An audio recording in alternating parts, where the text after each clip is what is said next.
Pues aquí estamos, Mónica. Muchas gracias por haber aceptado esta invitación. Nada, Estoy últimamente, bueno, yo no sé si sigues mi canal o, bueno, en Instagram sí que nos seguimos mutuamente. Me interesa muchísimo todo el tema de la salud y de hace un tiempo para acá estoy viendo la importancia que tiene la microbiota en la salud humana. Y no solamente ya una cuestión de salud física, sino que también su casi mental, emocional, psicológico. Entonces, bueno, he empezado a investigar un poquito sobre el tema y me gusta mucho tu cuenta porque explicas las cosas fenomenal, además cosas muy certeras, vas al grano, entonces creo que podemos entendernos muy bien y puedas aportar muchísimo a mi persona y a la gente que nos pueda ver en este vídeo. Entonces, si quieres empezar presentándote un poquito, pues estaría fenomenal. una cosa, no te veo ahora. No sé si al grabar se ha ido tu imagen, pero bueno, si no me presento igualmente. Bueno, yo soy... Dime. A saber lo que puede pasar, pero bueno, con que te vean a ti y te oigan, Vale. está bien. Vale, pues entonces, bueno, me presento. Yo soy Mónica, soy bióloga. Bueno, también tengo un máster en nutrición y, bueno, soy una apasionada de las cosas de, bueno, de la microbiología en general, pero en concreto de la microbiota, que es, pues, los microorganismos que tenemos dentro del cuerpo. Entonces, pues, bueno, me interesó desde hace algún tiempo porque familiares míos han tenido problemas de temas de disbiosis y tal. Entonces, pues, claro, yo estaba en la carrera todavía estudiándolo y entonces, bueno, dije qué es esto que les pasa, porque eso tiene que estar relacionado con lo que yo estudio, pero no se sabía mucho de microbiota. Entonces empecé a investigar, vi que, bueno, pues que era un mundo maravilloso porque, bueno, queda muchísimo por descubrir y entonces, pues bueno, me entró esa pasión que ya tenía por la microbiología, pero más en concreto por la salud. Y entonces, desde entonces, también me gusta mucho todo lo creativo y tal. Y un día dije, oye, pues ¿por qué no me pongo a divulgar cosas en Instagram con infografías así creativas y simples para entender, para que podamos entender esto, que es un poquito complejo, pero bueno, para hacerlo más simple. Y así es como empecé. A mí tus infografías me encantan, porque además tiene una dinámica y una forma de explicar las cosas súper sencilla para todo el mundo, muy divulgativo, así que te doy la enhorabuena e invito a todo el mundo a que entre en la cuenta, se llama, cuéntanos cómo se llama tu cuenta. Ah, bueno, se llama Somos Microbiota, que bueno, que al final pues es el nombre que yo creo que, bueno, que dice todo lo que quiero decir, en plan de que somos, pues somos nuestros microorganismos al final.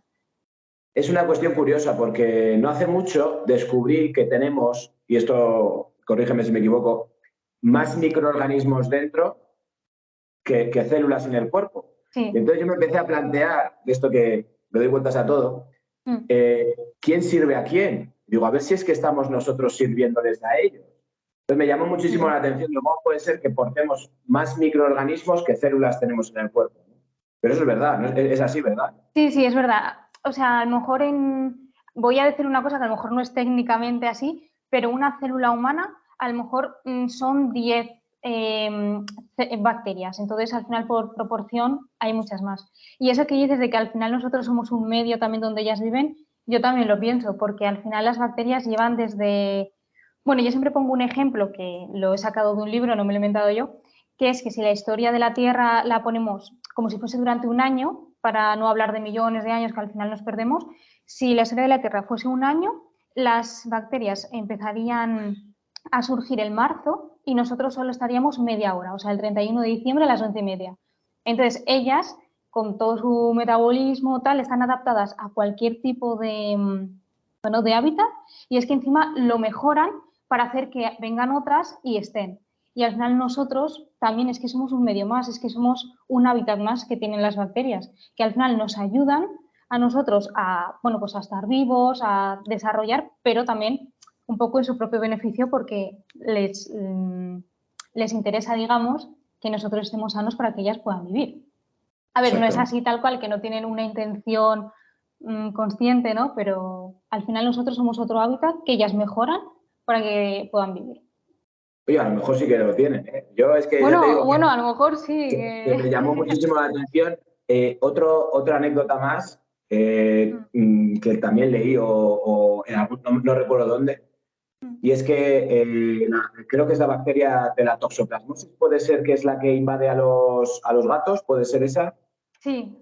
Esa, cuando infecta a cualquier otro animal, o concretamente, por ejemplo, a los ratones, causa que sean como más valientes para que se enfrenten a los gatos, para que pierdan la batalla y la bacteria acabe donde quiere estar, que es en la tripita de los gatos. Sí, Entonces, por eso eso es te digo que verdad. yo no sé quién sirve a quién y hasta qué punto tienen poder sobre nosotros, y me parece súper, súper interesante ese aspecto que si quieres podemos hablarlo un poquito más adelante, la influencia que tiene sobre nuestro mundo psicológico, emocional, como lo podamos llamar. Para empezar un poco siendo técnicos, parece ser que lo que siempre hemos llamado flora intestinal está mal nombrado así, ¿verdad? Sí, eso es porque, bueno, las primeras bacterias que se vieron, las vieron los botánicos. Entonces los botánicos, pues entienden de plantas y dijeron, pues esto a lo mejor son pequeñitas plantas y tal. Entonces lo llamaron flora.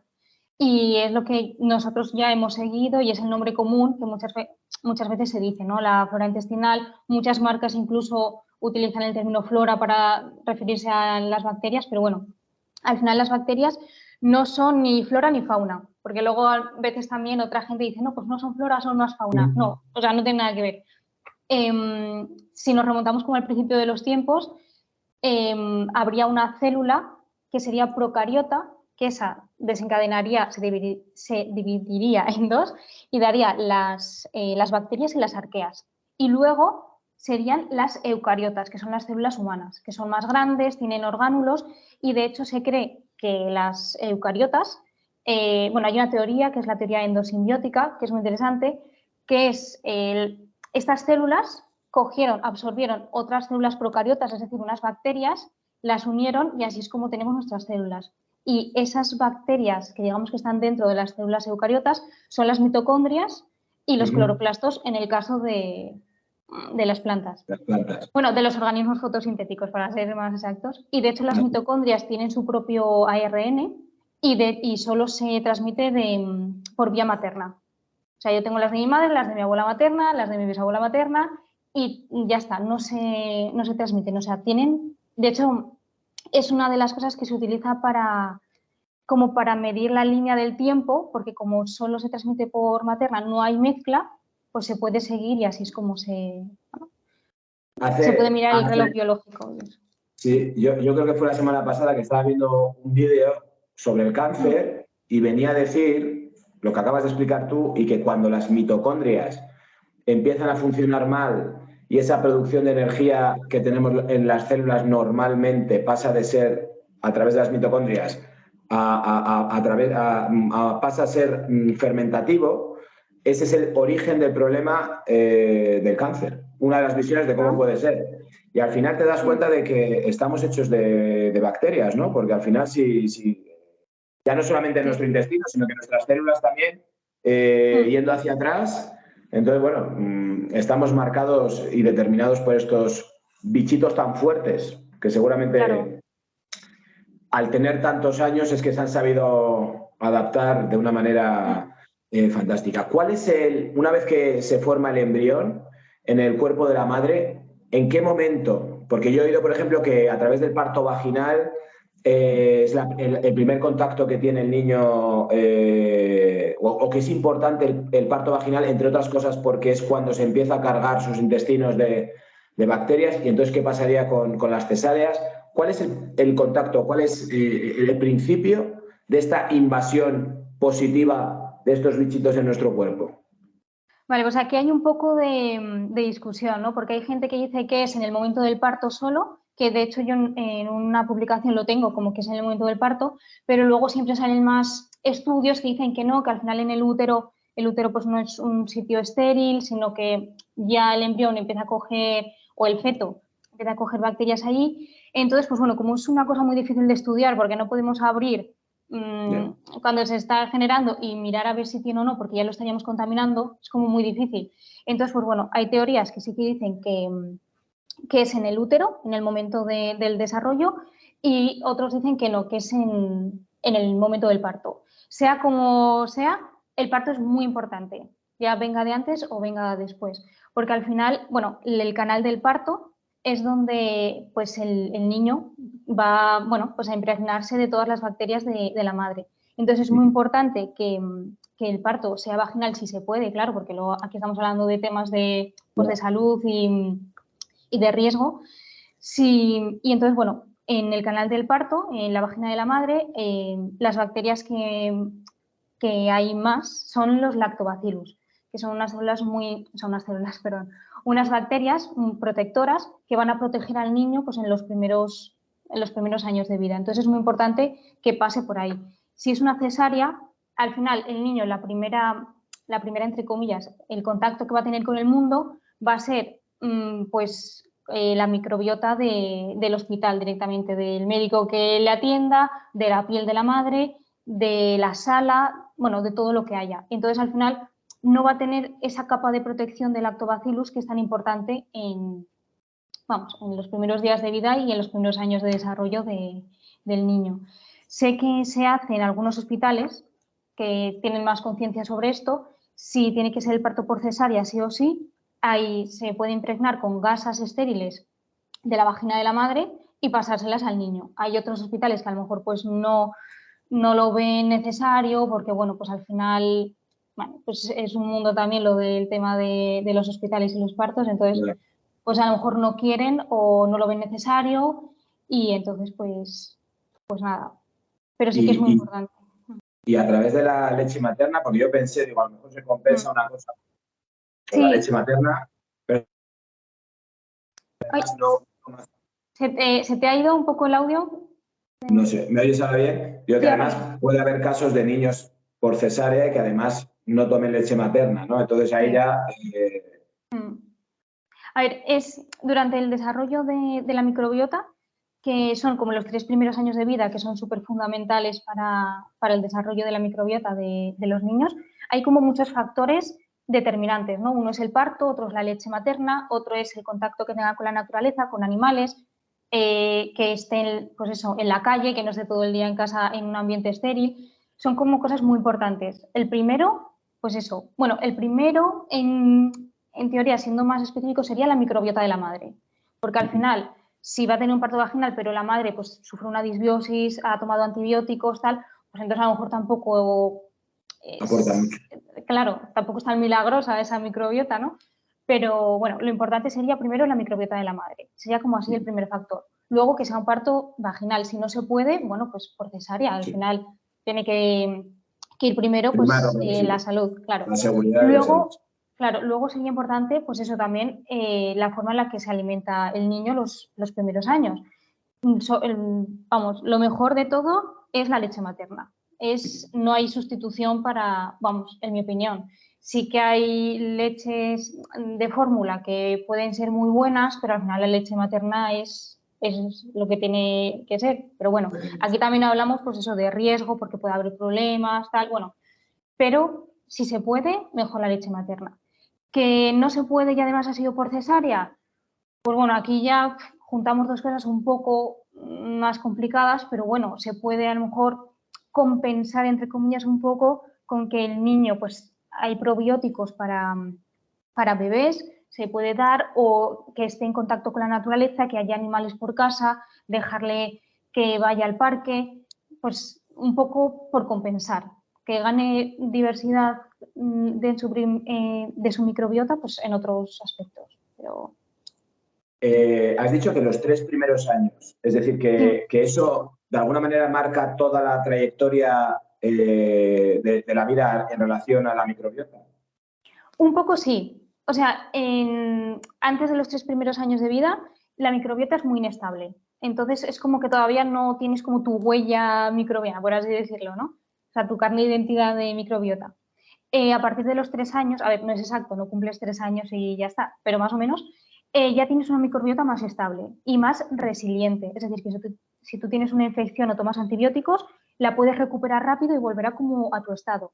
Se puede cambiar también, pues con tus hábitos, al final siempre vamos modificando nuestra microbiota con los hábitos que tenemos, cuánto tiempo estamos en la naturaleza, nuestra gestión del estrés, si hacemos ejercicio o no. Todo esto va a ir modificando un poco nuestra microbiota, pero siempre va a tender como a eso que cogemos pero se puede cambiar.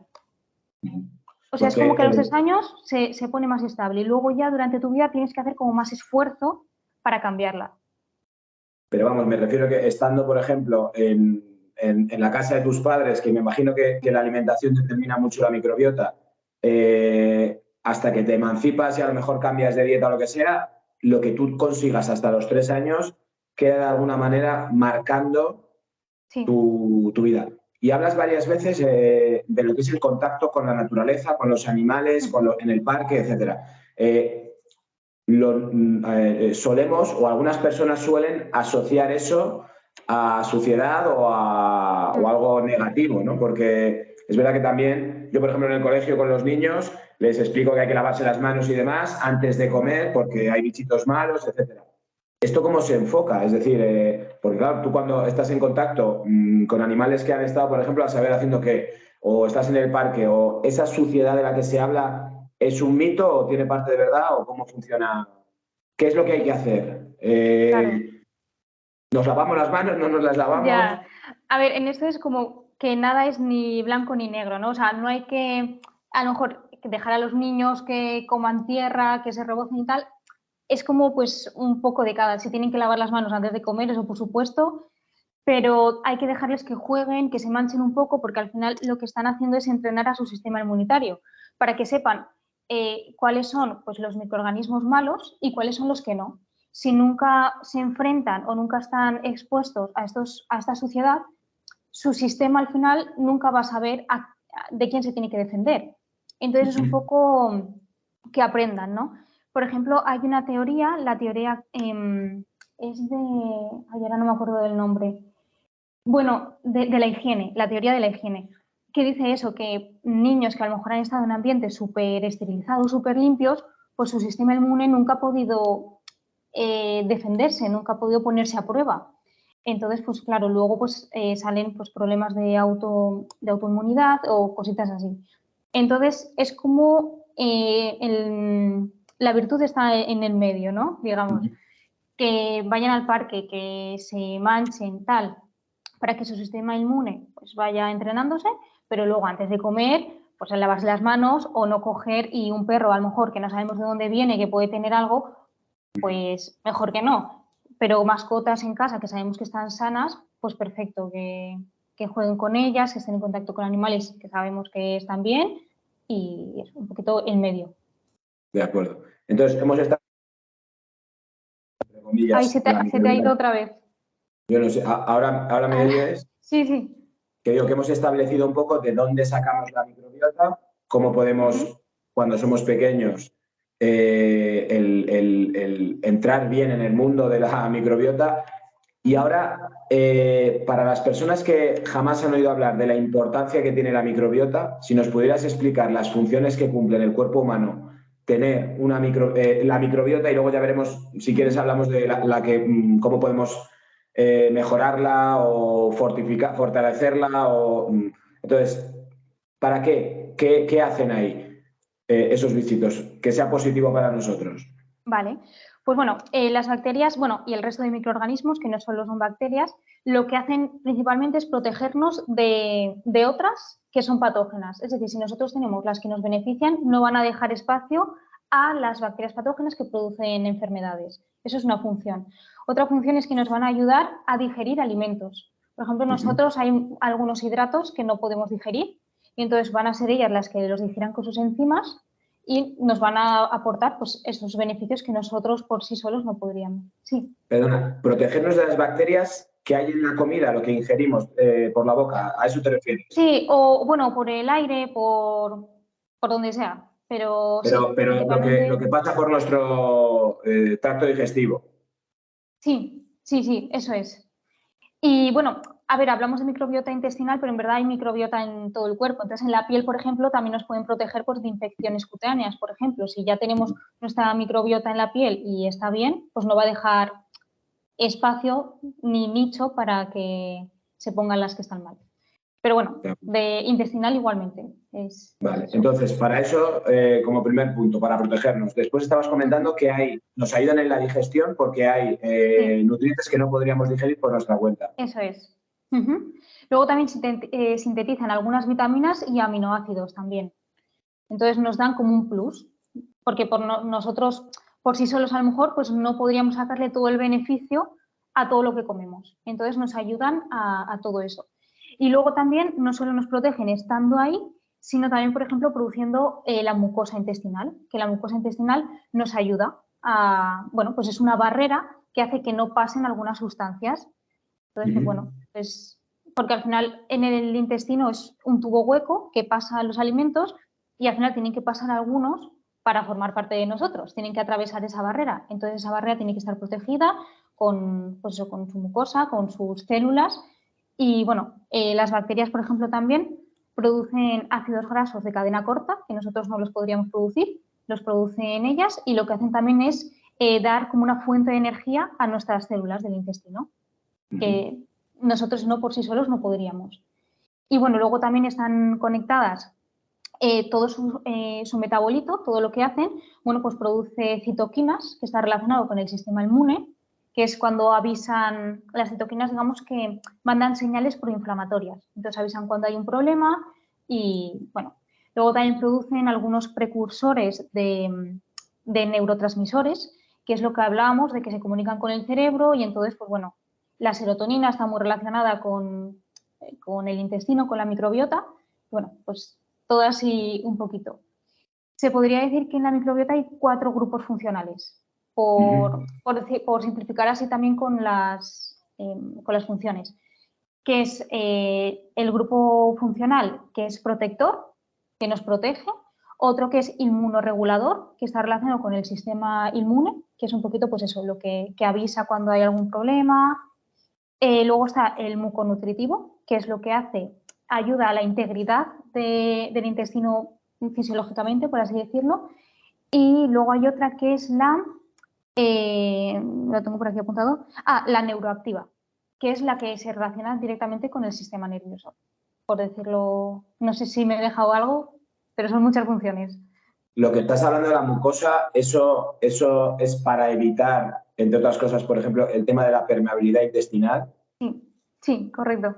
Es una cuestión, lo de la permeabilidad intestinal es una cuestión que yo, por lo poco que he podido ver, bastante más grave de lo que nos podría parecer así a bote pronto, ¿no? Que es como el precursor o la base de muchas enfermedades, incluso enfermedades autoinmunes.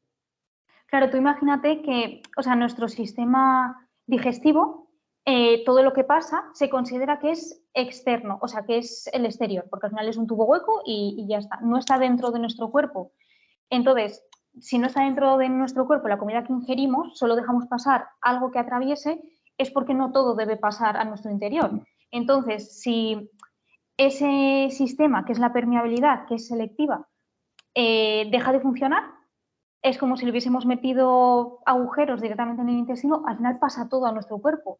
Entonces, claro, pues pasan sustancias que no deberían pasar, entonces se inflama, ¿no? Ahí están las citoquinas que mandan señales proinflamatorias diciendo, cuidado, aquí se ha colado algo que no debería estar, entonces nos inflamamos y al final, pues bueno, un estado inflamado del cuerpo es un precursor de múltiples enfermedades, bueno, de alergias, de intolerancias y bueno, por ejemplo, puede pasar a la sangre un montón de toxinas y la sangre está por todo el cuerpo.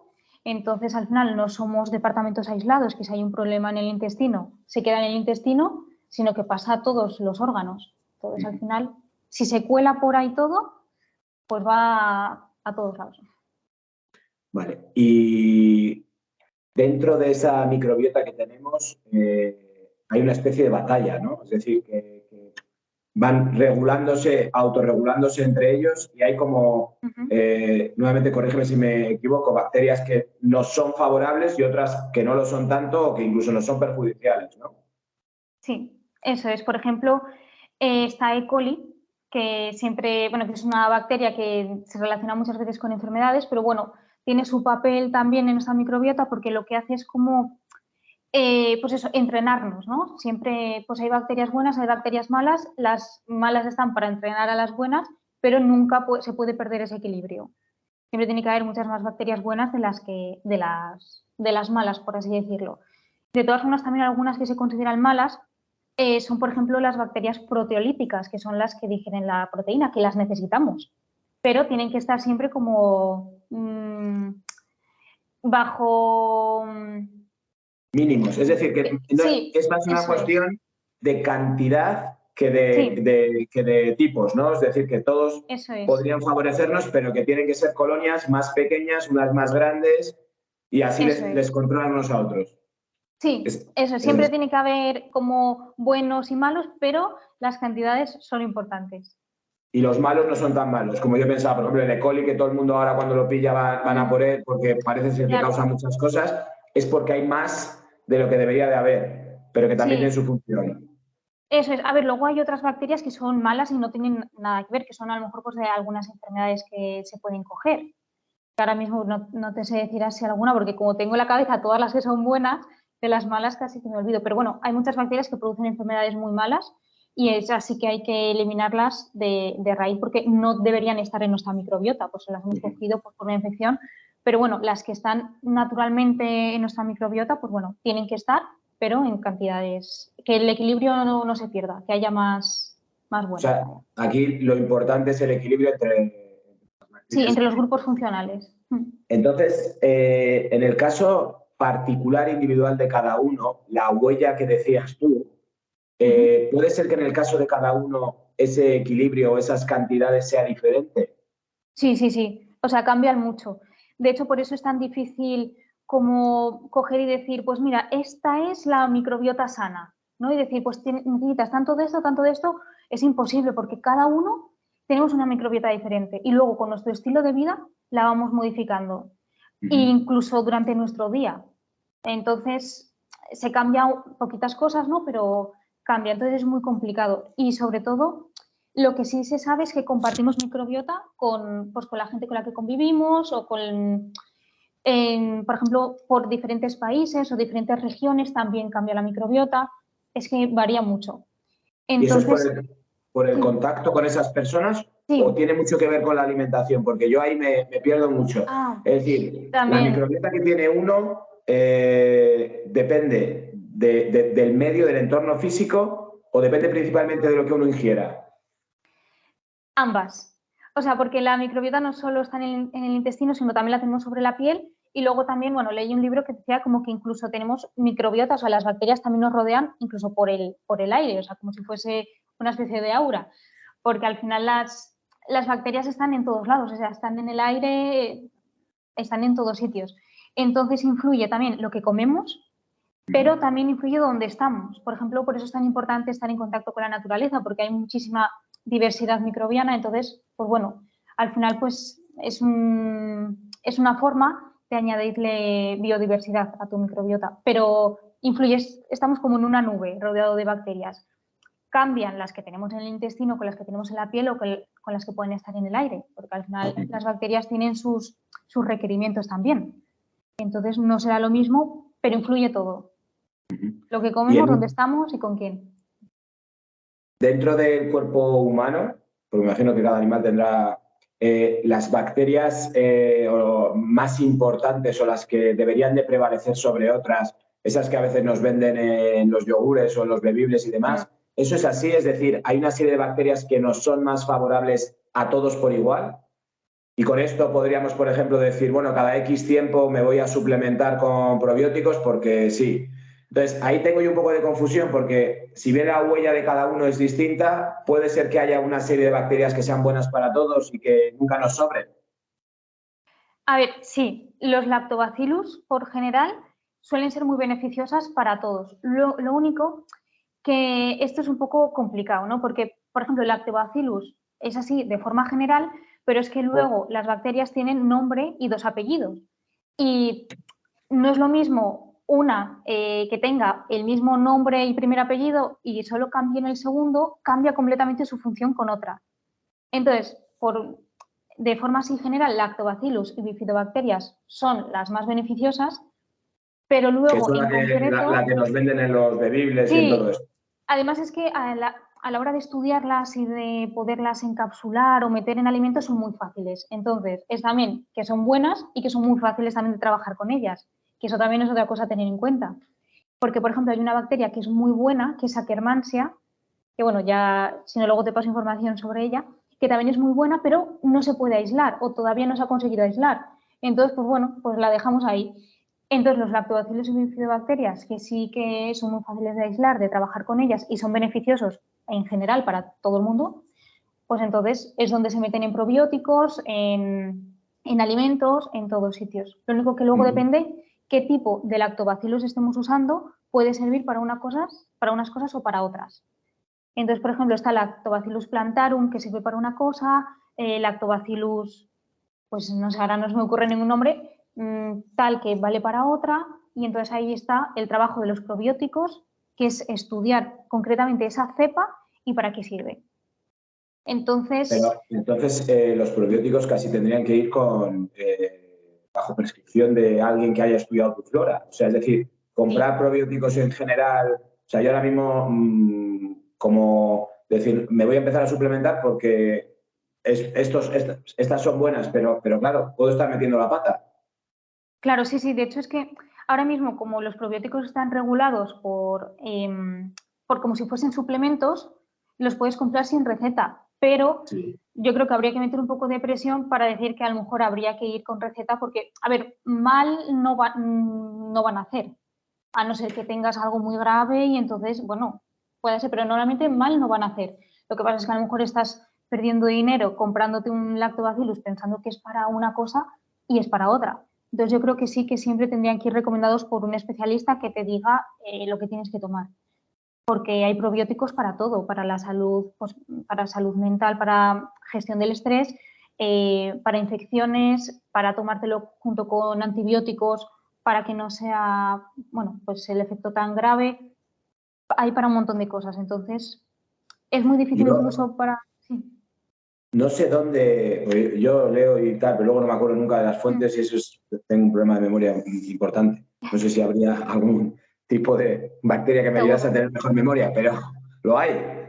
Yo creo que sí, algo he leído, pero ahora mismo Oh, así pues de... búscamelo porque me vendría muy bien. Yo no sé dónde había leído que era más favorable tomar prebióticos que probióticos, porque los prebióticos favorecían lo que tú tienes y no creaban conflictos de interés dentro, ¿no? Entonces, yo no sé si en eso estás tú de acuerdo o no sé Ah, cómo. pues me parece interesante. O sea, nunca me lo había planteado, pero puede ser. Si escuchas un maullido es que tengo al gato ahí que quiere entrar, pero pues me parece una reflexión muy interesante, pero bueno, yo creo que cada caso, cada persona, yo creo que depende, porque si tú tienes, por ejemplo, una disbiosis, si tú metes los prebióticos, que es el alimento para las bacterias, si tienes Lo bacterias puedes que no te mirar. interesan y las estás alimentando, por ejemplo, en el caso de un SIBO, en el caso de un SIBO es mejor no tomar cosas que puedan alimentar a las bacterias porque al final las estás alimentando. Entonces yo creo que depende. Si tú tienes una buena microbiota, están en equilibrio y tal, pues si mételes comida, perfecto, que tienen que comer las bacterias. Normalmente en la dieta, en una dieta normal, ya metemos los alimentos necesarios. Pero bueno, si quieres darles más alimento, perfecto. Pero en el caso de una disbiosis de un SIBO, yo creo que es mejor primero eliminar las bacterias malas, meter las buenas y luego ya alimentas a las buenas, cuando ya se puede. Alimentarlas. Unas pinceladas concretas. ¿Podemos revisar alimentos que sean malos? Empezamos por los malos. Para la microbiota. Sí, De alimentos, mira, yo por ejemplo tengo mucho miedo y porque soy consumidor habitual diario de edulcorantes y he leído y oído, lo que pasa es que se contradice mucho. Yo no sé qué información tienes tú ya. sobre si va más en cuestión de cantidades o qué, pero ¿qué alimentos o qué cosas que podemos ingerir los humanos está demostrado que es nocivo para nuestra microbiota, así en general? Vale, pues voy a decir, es un tema complejo porque ya digo que, como tú dices, que hay mucha información diferente, pero bueno, lo que sí se sabe es que, por ejemplo, el tema de los azúcares, las harinas refinadas o los procesados son malos porque contienen muchos químicos y cosas que al final son alimentos como vacíos, que lo que van a hacer es alimentar a las bacterias malas, por así decirlo, y ya está. Son como alimentos vacíos que van a nutrir a las bacterias que no nos interesan. Entonces, son los alimentos A los que yo creo que habría refinados, que evitar. yo no sabía, los refinados también son malos incluso porque afectan negativamente a la microbiota. Sí. Entonces, Pero bueno, ya no es simplemente depende. por la ausencia de fibra, sino que los productos que tienen, o sea, los químicos o sea, el producto refinado alimenta a las bacterias malas frente a las buenas. Sí, que yo sepa, sí, a lo mejor digo una cosa que no es porque tampoco no tendría que buscar algún estudio a lo mejor que lo dijese, pero sí, generalmente son alimentos malos, sobre todo los procesados, que ahí sí se sabe que tienen químicos. Y lo otro yo lo consideraría que son alimentos vacíos. Luego, pues no te sé decir técnicamente a lo mejor eh, por las Sí, en cosas lo que que son tienen, alimentos pero vacíos estamos de acuerdo. Lo que no sabía es mm, que afectaban también negativamente mm, a la sí, microbiota. Y el azúcar simple, o sea, lo que son todo el mundo de refrescos y todo eso, sí. incluimos en este grupo que son perjudiciales para la Ujú. microbiota. Claro, hay otros tipos de azúcares, como a lo mejor los de las frutas, que no son tan malos, por ejemplo. Además, en las frutas les estamos metiendo vitaminas, estamos metiendo más cosas.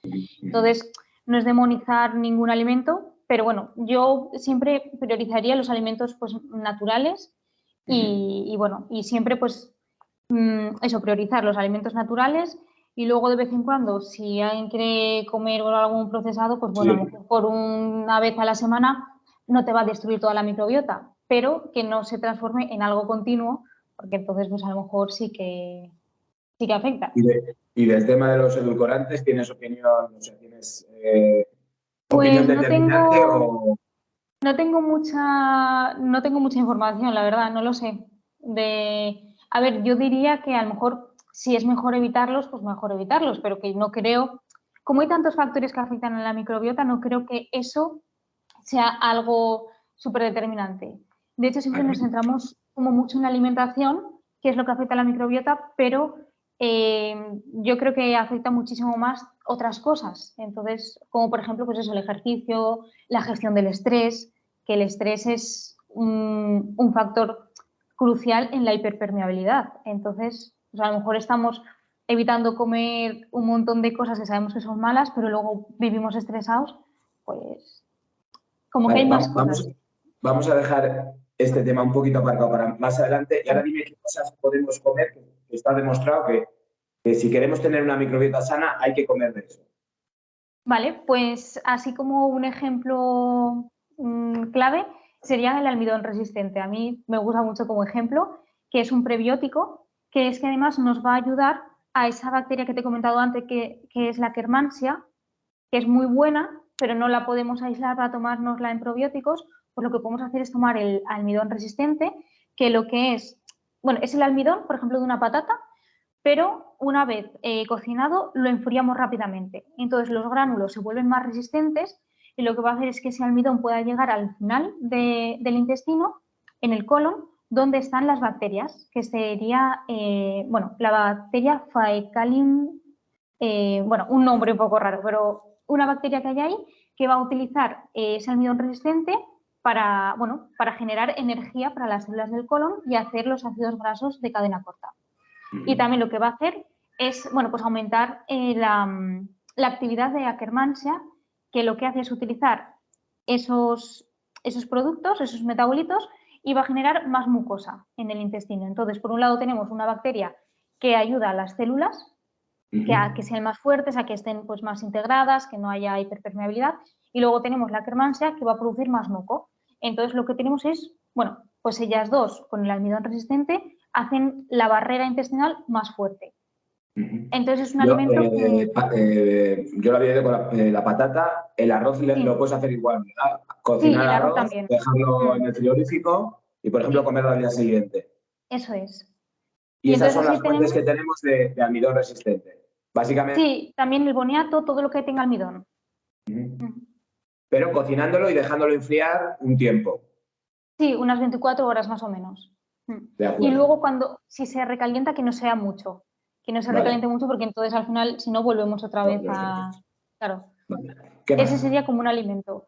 Por ejemplo, otros son, por ejemplo, pues frutas y verduras que también nos van a aportar vitaminas y, bueno, y variedad también. Siempre se dice que de las verduras hay que comer mucho colorido, porque por los colores van diferentes, bueno, pues nutrientes o vitaminas. Y luego, por ejemplo, también las grasas son muy buenas también. O sea, las grasas buenas, digamos, el omega 3, que es antiinflamatorio, eso también estaría bastante bien. Y luego las proteínas también son bastante importantes, tomarlas. ¿Y un clásico como el yogur? Ah, el yogur también, sí, se puede tomar. O sea, no Porque habría ahora, por ningún ejemplo, problema. está también la versión del kefir y todo eso. Yo no sé exactamente qué diferencia pueden tener a la hora de favorecer la microbiota, pero bueno, se supone que los lácteos fermentados sí que son positivos también, ¿verdad? Sí, o sea, los alimentos fermentados en general son también positivos, porque al final lo que estamos haciendo es tomarnos el alimento que ya está un poquito como predigerido por las bacterias, entonces lo vamos a digerir mejor y además estamos introduciendo bacterias buenas. Entonces es como un 2 por 1. Pues tienes el alimento que lo digieres mejor y tienes las bacterias ahí. Entonces sí que yo añadiría los alimentos fermentados también en la dieta. Fenomenal. Vale, dejamos aparcado la dieta. Decías que había otras cosas que favorecían y perjudicaban. Ya has mencionado la actividad física. La actividad física puede favorecer la microbiota. Sí, o sea, se te ha ido un poquito el audio, pero creo que te he escuchado, que puede beneficiar, ¿no? ¿Dices el ejercicio? Pregunto que si es así, que si la Sí, actividad física puede mejorar, fortalecer la microbiota. sí. ¿De qué manera? Al final, cuando estamos haciendo ejercicio, lo que hacemos es poner el cuerpo pues, en más actividad y entonces, pues bueno, como digamos que todo se mueve dentro del cuerpo y la microbiota se ve beneficiada. Además de, bueno, de liberar pues, las endorfinas después de hacer ejercicio, todo eso al final son beneficios para la microbiota. Hay estudios muy interesantes sobre esto del ejercicio y la microbiota, que ahora mismo no me lo sé, pero si quieres te los paso y para que los puedas poner a lo mejor pues, en la O descripción sea que o... el sedentarismo también perjudica la microbiota Sí, intestinal. eso es. A lo mejor no es una relación tan directa que no lo sé, pero, por ejemplo, el sedentarismo lo que hace es que seguramente te va a afectar en los ritmos circadianos.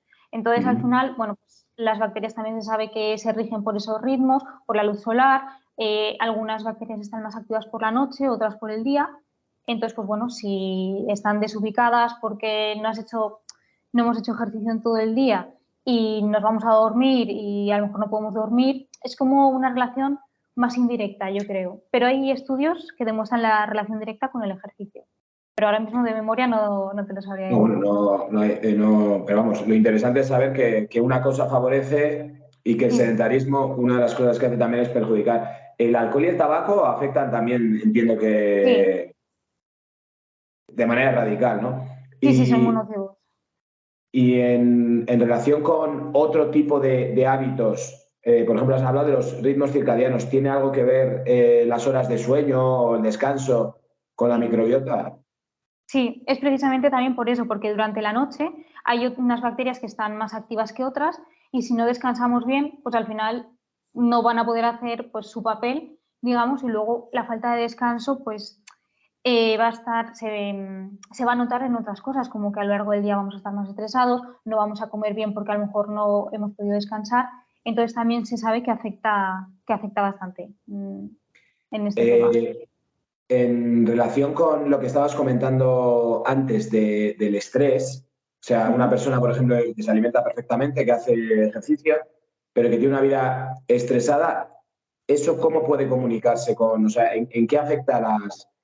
a las bacterias o cómo lo hace? Porque yo creo que ha sido en una de tus infografías que hablaba de que la comunicación entre, y esto me parece interesantísimo y brutal, es decir, la comunicación que hay entre el cerebro y el intestino es bidireccional, ¿no? Entonces, Sí. no sé si era a través del nervio vago, me lo estoy inventando, o cómo Sí, era. sí, sí, Si es puedes una de explicar esto con las... cierta profundidad, creo que es interesantísimo. Vale, bueno, pues en el intestino, o sea, el intestino microbiota con el cerebro se comunica a través del nervio vago y luego también se comunica de otras formas. Como por ejemplo, hay como, en el cuerpo digamos que hay como tres sistemas importantes, cada uno con su propio lenguaje. Está el sistema nervioso, que se comunica con neurotransmisores neurotransmisores, también por el nervio vago. Luego está el sistema endocrino, que es a través de las hormonas. Y luego está el sistema inmune, que es a través de las citoquinas, que he hablado antes, que son pues, las que mandan señales proinflamatorias. Entonces, estos 3 lenguajes están en el intestino. Entonces, a través de la microbiota, porque eso, la microbiota manda, bueno, en el intestino está también el sistema nervioso, entonces se comunica con el cerebro, produce neurotransmisores o precursores de neurotransmisores, para ser más correcta, también influye con las hormonas, bueno, entonces en el intestino y la microbiota están como estos 3 lenguajes comunicándose completamente, entonces al final van al cerebro y se comunican con el resto del cuerpo. Entonces, por ejemplo, en el tema del estrés que estábamos hablando, no sé si era la pregunta porque ya me he distraído. Sí.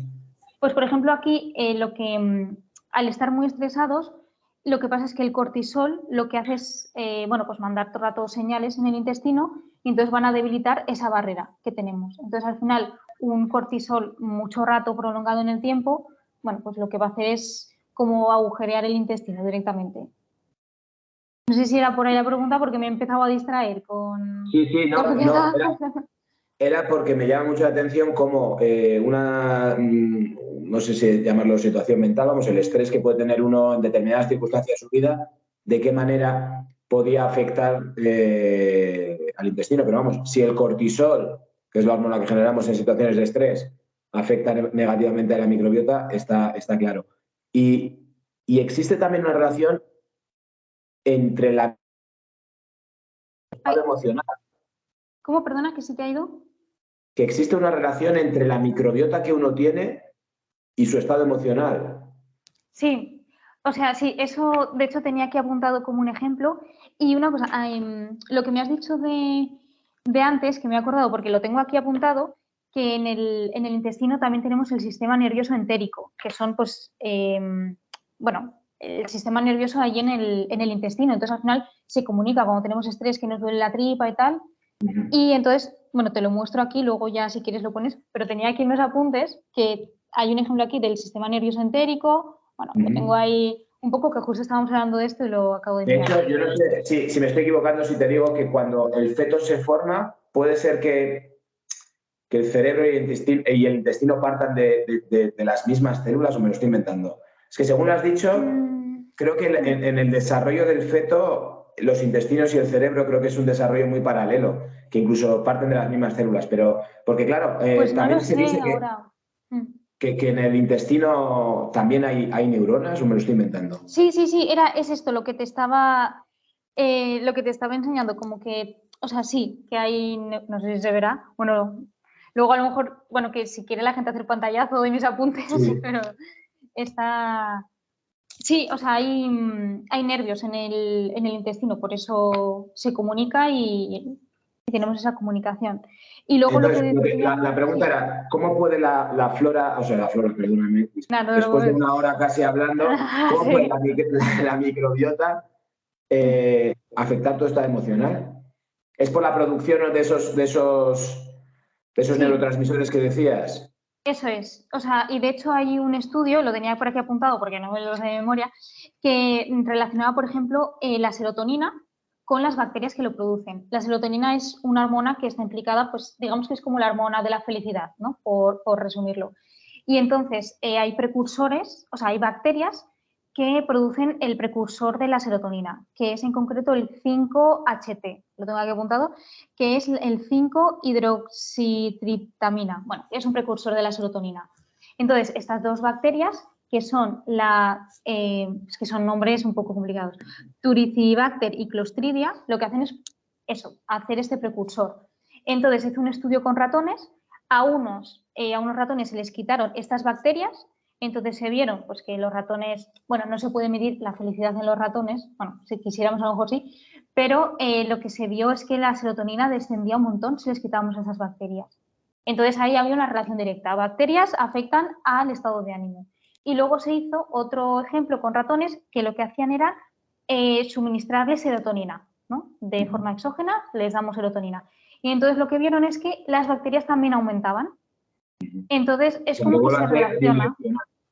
Eso es. Entonces es como un poco, ¿qué fue antes? ¿El huevo o la Ya. gallina? Se sabe que se comunican, que está relacionado, que si tenemos más serotonina vamos a tener más bacterias y si tenemos menos bacterias, menos serotonina, pero no podemos decir un poco dónde empieza y dónde acaba. Se sabe que se relaciona. Al final, yo creo que el cuerpo, todo lo que nos pasa en el cuerpo no pasa solo por una sola cosa, sino que todo es multifactorial. Entonces, a lo mejor, pues bueno, pero saber que está relacionado va muy bien para, por ejemplo, mandar probióticos en casos de depresión o en casos de ansiedad. Yo creo que es Además, que si se algo... tiene localizada la bacteria que es, ahí sí que por Sí, prescripción se podría quizás sí. favorecer que hubiera más. Y hay Oh, probióticos para estos casos, sí. fíjate.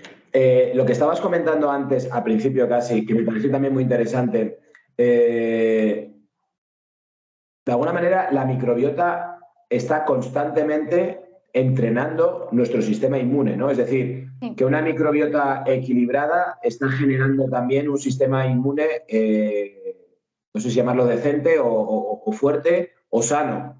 sí, sí, eso Entonces, es. una de las maneras que tenemos de fortalecernos, habiendo vivido lo que hemos vivido ahora, por ejemplo, con la pandemia y demás, eh, es dando importancia al cuidado de la microbiota y sobre todo no teniendo hábitos que lo destruyan, porque eso afecta directamente también a cómo nos podemos enfrentar a los virus y a infecciones normales o incluso a una gripe o lo que sea, ¿no? ¿Es así? ¿Eso es Sí. correcto?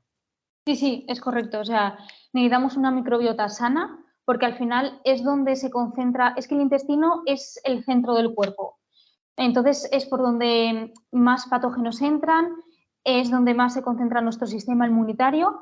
En el intestino tenemos, bueno, unas mucosas que se llaman GALT, que, bueno, que lo que hacen es como centros del sistema inmune.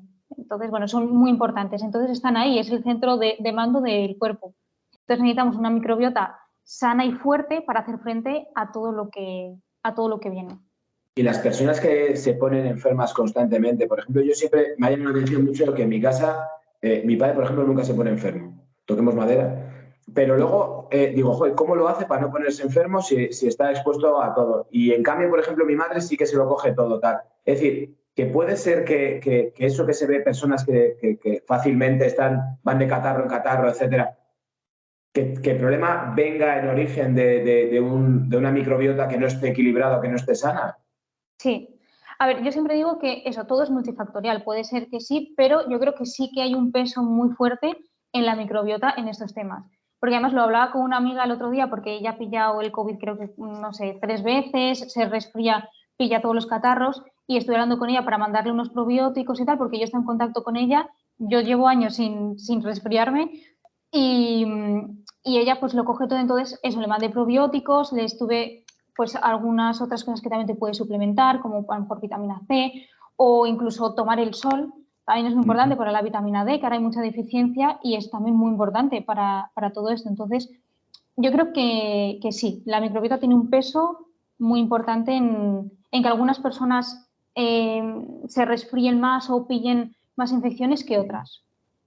Cuando uno quiere ver si su microbiota es sana o no, al de cabecera no Ujú. puede ir, porque el de cabecera a lo mejor le echa patadas de la consulta. ¿Cómo puedo yo saber si, digo, bueno, yo quiero saber si puedo, no porque tenga nada en especial, ¿no? Pero sino Ujú. por favorecerla o por cuidarme o por lo que sea? ¿Cómo se ve o qué analítica se hace o quién te lo hace? ¿Cómo funciona eso? Vale, esto es muy complejo porque además he vivido esto, pues cuando por ejemplo mi madre tuvo problemas de microbiota, que fuimos a un montón de especialistas y al final es cuando dije, vale, voy a estudiarlo yo porque veo que no tenemos respuesta por ningún lado. Es muy complicado porque además los médicos, generalmente no todos, claro, pero muchos a lo mejor están desactualizados y no quieren estudiar algo nuevo. Bueno, hay de todo, ¿eh? Que luego hay otros que sí que están muy puestos en tema de microbiota y tal. Entonces es un poco complejo el saber si tu microbiota está bien o mal con pruebas externas. Yo lo que creo que tenemos que hacer todos es como dice la doctora Sari Arponen, que es empoderarnos nosotros mismos, conocer un poquito por los síntomas que podemos tener al tener una microbiota en desequilibrio y escuchar nuestro cuerpo. Sentir, por ejemplo, si comemos algo y nos inflamamos muchísimo, sentir que hay algo ahí que va mal o si descansamos mal y tenemos insomnio. Esas cositas como saber escucharnos a nosotros mismos más que nos den una prueba que diga, tienes esto. Porque las pruebas objetivas están bien, son muy útiles, pero a veces no son del todo claras. Entonces yo creo que es un poquito escucharnos a nosotros mismos. Si tú sabes que hay algo que puede que no esté bien, escúchate porque seguramente sea por algo. Ya te voy a hacer Entonces, una pregunta un poco delicada respecto a esto que estás comentando de observarse a uno mismo. Cuando uno va al baño, ¿se tiene que observar? Sí, claro, sí, o sea, es muy importante eso, sí, sí. De hecho, ¿Y hay cómo sabemos escalas que dicen... cómo podemos valorar que, por ejemplo, nuestras heces son saludables o no? Es decir, a ver, si uno tiene diarrea constantemente, pues entiendo que ahí hay un problema, ¿no? Claro. O si hay un estreñimiento. Pero un término medio, las heces de uno dan información sobre la microbiota, así a Sí, ojo. sí, dan mucha información y de hecho hay una escala que es la escala de Bristol, creo que se puede buscar en internet, que te dice más o menos, pues según las heces, qué estado de salud tienes. Entonces se pueden mirar ahí y bueno, pues comparar. Pero bueno, sí, Bueno, eso, en casos de estreñimiento, de diarrea que es muy alargado en el tiempo, ahí ya se ve que hay un problema. entonces, pero sí que hay posibilidad de hacer un estudio de la microbiota de uno, lo que pasa es que tienes que dar con quien te la prescriba o Sí, te la haga, ¿no? sí, a ver, hay estudios de microbiota. El problema de estos estudios es que el primer problema, que es un factor muy importante, es que son muy caros. Entonces, no son para todo el mundo. Yo no se lo recomendaría a todo el mundo.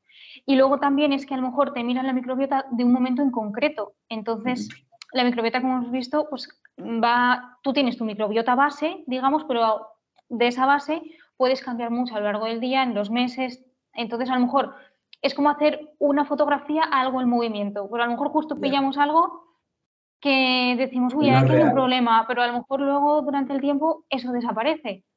Entonces es Ujú. un poco, son muy importantes para casos concretos que ya sabemos que hay un problema para mirarlo, pero si tú no tienes ningún síntoma o tienes síntomas leves que los puedes identificar, mejor hacer caso a esos síntomas que, que a una fotografía de algo en movimiento. No sé si me explico con Ya. el Sí, ejemplo. sí, perfectamente. Y tú, por ejemplo, en tu rutina diaria, bueno, o si no quieres hablar de ti, en general, ¿tú recomendarías que por curarnos en salud cada X tiempo o con cierta frecuencia o con la frecuencia que tú digas, compráramos suplementos o sea, probióticos o prebióticos o una combinación de ambos? O, ¿tú crees que debería ser un suplemento relativamente obligado en la sociedad de hoy en día con el tipo de alimentación que la mayoría puede llevar? Sí, no me quiero mojar mucho en este tema, pero yo creo que sí, que cada cierto tiempo podríamos un poco hacer un trabajo de escucharnos a nosotros mismos, ver qué necesitamos y sí, suplementarnos, porque hoy en día estamos expuestos a pues, un montón de tóxicos, a un montón de estrés, la alimentación no es la mejor que podríamos hacer, a lo mejor no todo el mundo puede hacer todo el ejercicio que sería necesario, el descanso tampoco es muy bueno por todo lo que estamos, por todas las pantallas, por todas las luces, por todos los ruidos, pues al final no podemos hacer algo perfecto, entonces los probióticos nos pueden ayudar. Por ejemplo, algunos generales, o por ejemplo, si detectamos que tenemos un problema más, pues de estrés, pues tomar los probióticos que son para ello. Sí, yo creo que sí, que cada cierto tiempo no estaría de más, vaya. ¿Vale? Y un tema que a mí me interesa particularmente, no sé si tú tienes información sobre ello, eh, las veces que uno come en un día, es decir, ahora que por ejemplo está de moda el ayuno intermitente, o comer una vez al día, o gente que come 6 veces al día, ¿eso se ve si hay relación con la microbiota a nivel de esa calidad de la que hablamos? Es decir, ¿hay algo determinado que es mejor comer 6 veces al día que comer una vez al día, yendo a los extremos? Ujú. Vale, pues aquí sí que hay muchas opiniones diferentes, pero últimamente lo que más se escucha de gente especialista en microbiota y tal es que es mejor no picar entre horas, o sea, hacer 3, 2, bueno, o una comida me parece un poco complicado porque tendrías que No. comer tanto en una vez que a lo mejor no sale rentable. Pero sí, de 3 a 2 comidas, que haya todos los alimentos que necesitas, todas las calorías que necesitas, todo, pero sí, dejar un espacio sin comer para que, bueno, pues se pueda limpiar, que al final el intestino también hay bacterias que se encargan de la limpieza de todo. Entonces, si no dejamos descanso al intestino para que se limpie, para que la mucosa vuelva a, bueno, pues se regenere, y siempre estamos metiendo comida y además a lo mejor si tenemos un problema de hiperpermeabilidad, pues estamos metiendo comida, nos estamos inflamando y es un no parar. Entonces sí que se recomienda un ayuno al menos de 12 horas. Por ejemplo, pues si cenas a las 9 de la noche, no desayunar hasta las 9 de la mañana. No es nada sacrificado, yo creo que eso se puede hacer, es normal. Y luego ya pues hablamos, hay ayunos de 14, 16 horas, pues ya quien se lo pueda permitir. Porque al final no solo es decidir, sino no es decidir, pues, pues no como y tal. Pues hay gente que va a lo mejor por el trabajo, por la vida, pues no puede hacer eso. Pero bueno, lo recomendado es al menos estar toda la noche o 12 horas sin ingerir nada. Y luego pues no picar entre horas y así pues llegar a la comida. Claro, tiene otros beneficios indirectos. Llegas a la comida con hambre, comes lo que tienes que comer, te comes lo necesario y luego pues no estás como picando. Que a veces se tiende a picar mucho y luego pues no comes bien en la comida porque ya has picado antes. Sí, que lo estropeas todo, o sea, que no hay un orden. Entonces, 12 horas sería lo recomendado. ¿Y el café? Del café he leído tantas cosas, porque algunos dicen que el café solo pues no rompe el ayuno, incluso es beneficioso. No, pero me refiero a la microbiota, no relaciona con el ayuno. ¿Hay algo determinante sobre el café? Porque yo creo que hay una inmensa mayoría que somos consumidores de café y yo ya quitando el tema de los edulcorantes, el café en sí, es verdad que también he leído de todo, que puede ser bueno, que puede ser malo, entonces nos quedamos sin saberlo del todo, ¿no? Ya, yo la verdad es que no tengo una opinión clara porque leo muchas cosas. O sea, yo tomo café, demasiado a lo mejor, porque tengo la tensión siempre como baja y tal, entonces pues tomo mucho café que no me afecta, pero yo creo que consumir mucho no es bueno, pero tampoco creo que sea algo muy perjudicial, o sea, no sé. Pero no sé decir porque ya te digo que he leído estudios que sí, estudios que no, entonces en ese tema estoy un poco perdida. De acuerdo. Y ya concluimos con esto porque nos vamos a pasar de la hora. Vale. Las bacterias que uno tiene en la boca también están muy relacionadas con la microbiota, ¿no? Es decir, la higiene de la boca, ¿cómo nos tenemos que cuidar la boca? No sé si tienes información sobre esto, para no perjudicar o no alterar o beneficiar las bacterias en los microorganismos que tenemos. Pues ahora, últimamente hay muchos estudios de la microbiota oral porque se está viendo que tiene una importancia muy importante. De hecho, o sea, yo siempre me había interesado por la intestinal porque al final pues es como el centro de mando del cuerpo, pero empieza por algún sitio y empieza por la boca. Y una vez leí, bueno, pues un post, una publicación en Instagram que ponía, estaba dedicado pues a las mujeres que querían planificar un embarazo, ¿no? Y entonces decían que lo primero que tienen que hacer es ir al dentista. Entonces, claro, yo me quedé pensando y digo, no sé, no encontraba como la relación, pero al final es que es donde comienza todo. Entonces es muy importante cuidarse la boca porque, y bueno, evitar, por ejemplo, alimentos con azúcares, por ejemplo, en este caso, porque son las que producen caries, las que aumentan las bacterias que son patógenas en la boca, y si ya tenemos las bacterias patógenas en la boca, pues es que ya da igual lo que comamos, están todo el rato entrando. Entonces es muy importante ir al dentista, cuidarse la boca en casa y bueno, trabajar eso porque al final es por donde entra todo. Entonces, pues con la higiene diaria normalmente es suficiente, lavarse los dientes después de comer. Por ejemplo, el aceite de coco en ayuno también tiene propiedades antimicrobianas y antiinflamatorios. Podría ser como pues, un suplemento, ¿no? Por decirlo de alguna manera. Estaría muy bien. Y luego, pues evitar pues eso, azúcares que se pueden quedar en la boca que nos pueden perjudicar. Bueno, hay gente que se lava la boca con aceite de coco, tengo entendido. Sí, o sea, en ayuno, yo a veces lo hago también, ahora no tengo aceite, pero cuando lo tenía, te levantas por la mañana, te tomas la cucharita, ahora por ejemplo en invierno está más sólido, entonces lo puedes mezclar con agua, te enjuagas un rato, tal, y luego lo escupes a la basura, eso sí, porque como en temperatura ambiente se vuelve sólido, si lo escupes por el fregadero, pues puede atascarse. Claro, entonces, y ya está. Y luego ya, pues comes, tal, te lavas los dientes, pero así como de primeras por la mañana, vamos, va bastante bien. Pues lo haré, porque tengo además aceite de coco que compramos para cocinar. Entonces está ahí muerto de la risa Pues y lo puedo sí, usar para esto. claro. Pues muy bien, Mónica. Pues oye, te quiero dar las gracias de nuevo. Yo creo que ha sido súper interesante y además, aparte de muy divulgativo, creo que pues muy concreto y súper claro. Invito a todo el mundo que vea este vídeo que, vamos, aunque no les invite, estoy seguro de que muchos se suscribirán para seguir tus infografías que son fantásticas. Vuelvo a insistir en ello, que a mí me encanta.